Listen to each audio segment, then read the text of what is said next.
In this video, you're going to learn how you can easily reset a level after the players completed it and they need to try again. Maybe they ran out of time, or maybe they just died and failed to complete that level. And you want them to get back into the action very quickly. Hey, Chris here from LlamAcademy. Here to help you. Who? Me? Yes, you! Make your game dev dreams become a reality by helping you implement a reset level mechanism. Now, this is something really common in games because you want your player to get back into the action as quickly as possible. But how do you go back and reset that current level when there's a bunch of stuff that could have happened? You've got physics object spawns, the player's in some totally different random location, maybe you destroyed some objects. How do you reset the level? You can just reload that current scene using SceneManager load scene async.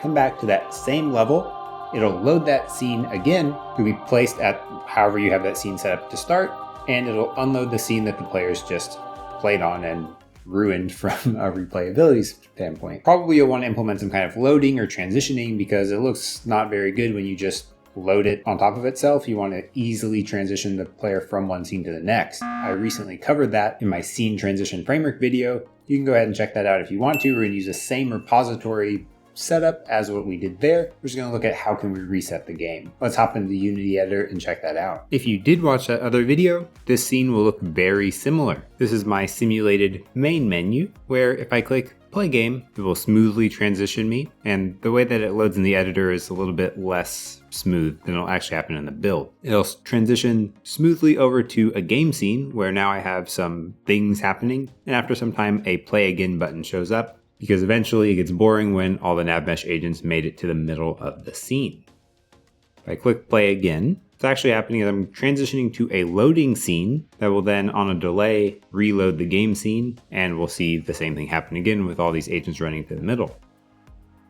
I'll turn off use the loading intermediary scene boolean on this demo UI, click that play again button, and now you'll notice we don't go to that other scene. I've just reloaded the game scene and it happens all over again. Everything's starting from scratch like I just loaded this scene for the first time. Let's open up Visual Studio and take a look at these scripts. On the demo UI, this is very simple. I just have this button that shows up. After a small delay, I had it set to 5 in the inspector. And then when we click the play again button, we call this reset level function. All we're doing there is using the scene transitioner, which I covered in that other video. There's a link in the description card on the screen. Effectively, what this is doing is just loading a scene async, playing an animation, waiting for that animation to complete, and then allowing that loaded scene to become active. So it'll become active and we'll start looking at that one. In case this scene transitioning framework is too much and you don't really care about having those smooth transitions, you can do this simply with SceneManager load scene async. I highly discourage the use of SceneManager.loadScene because that happens in a single frame, or tries to happen in a single frame, and can introduce a lot of stutter into your game whenever it's trying to transition from one to the other. That's why I always recommend to use load scene async, even if you have small scenes. The scene transitioner script that we have here just wraps the SceneManager load scene async and plays some animations. That's really all it's doing. Now we have this load scene async. We'll hop back into the Unity editor and see that that works the exact same way. Clicking this play game button is going to use a scene transitioner, so we'll see that transition. We'll make sure that we're not using the loading intermediary scene because that also is going to use the scene transitioner. So this button should just load the same scene async. There you go. No use of scene transitioner. We get the exact same behavior, just without the animation. Nice and easy, right? I'm using this exact same concept in my Llama survival game where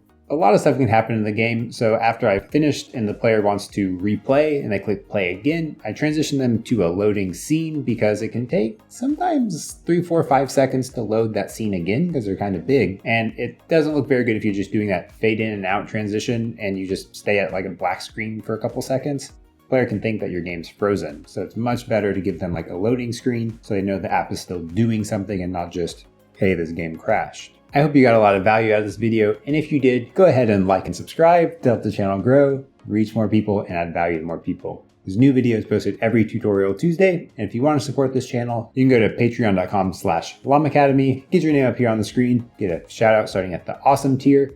Speaking of those awesome supporters, there's Gerald Anderson, Autumn K, Matt Parkin, Ivan, Rulin, and Paul Berry. And Iffyopolis. At the tremendous tier, there's Bruno Bozich.